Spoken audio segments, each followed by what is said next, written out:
دا یو خور سوال کړی چې هغه د انګریزانو په ملکونو کې اوسیږي، وایي زه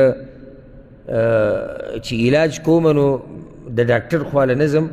همیشه کوشش کوم چې د زنانه ډاکټرې خواله ورشم، خو زه یو ډاکټره پیژنم چې هغه ډېره پوهه ده او ډېره ماهره ده، خو هغه کرسچنه ده، مسلمانه نه ده. نو سوال دا دی چې زه د دې نه علاج کولی شم او که نه؟ جواب د دې مسلې یاد کوي چې رسول صلی الله علیه وسلم چې کله د هجرت په لار باندې ووتو، ورسره ابوبکر صدیق رضی الله عنه، نو هغوی په هغه ټیم کې یو مشرک چې هغه نوم عبدالله بن اریقط و، هغه سره یې خبر وکړی تاله به موږ دومره دومره پیسې درکوو ته به موږ ته لاره ښیې، نو دی به مزدورۍ ونیو.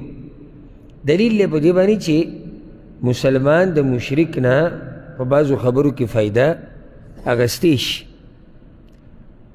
نو او حالانکه هغه مشرک و، نو اصل دا دی اصل چې زنانه به چې زنانه ډاکټره یي نو په سړي به علاج نه کوي، چې زنانه ډاکټره یي او دا ورسره یي چې ماهره یي، صرف دا نه چې موږ په زنانه پسې ګرځو. لکه یو نیم سړی چې نه زه خپله ښځه خپله خور مور لور دا صرف ښځې له بوځم، نه نه ته به دا معلومات هم کوي چې دا ښځه پوهېږي او که نه، ځکه چې دا بدن چې موږ سره کم دی دا ګوره زموږ خپل نه دی، دا د الله طرف نه امانت دی، د دې خیال ساتل پکار دی.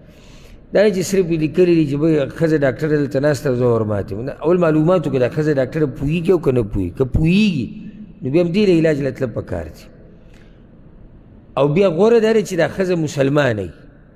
دا ډاکټره څه وي؟ مسلمانه وي، ځکه چې مسلمانه باندې ته یقین کولی شي، ثقه زنانه ده، تا له نقصان نشي درکولی، تا سره ظلم زیاتی نشي کولی. که چېرته مسلمانه زنانه میلاو نه شوه او یو کافره زنانه وي او هغه پوهه وي په علاج باندې او هوښیاره وي او تکړه ډاکټره وي، نو بیا دې کې هېڅ حرج نشته چې یو زنانه د هغې خواله علاج له ورشي، ځکه چې عذر دی. عذر دا دی چې مسلمانه زنانه ډاکټره نشتي. ښه نو که یو سړی دا ووایي چې مسلمان ډاکټر شتي، مسلمان ډاکټر شتي، خو غوره دا ده موږ وایي اصل دا دی چې زنانه به علاج له چا پسې ځي؟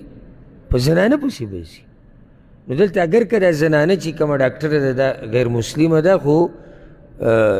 زنانه خو ده که نه، نو تلی شي، خو الا دا که چېرته ورته پته ولګي چې یاره دا زنانه چې ده د ډاکټره کومه چې کافره ده غیر مسلمه ده، د دې د لاسه مسلمانانو ته نقصان رسي یا مسلمانانو له دوکې ورکوي یا د هغوی سره مخلصه نه ده، نو بیا تې ځان ساتل پکار دي.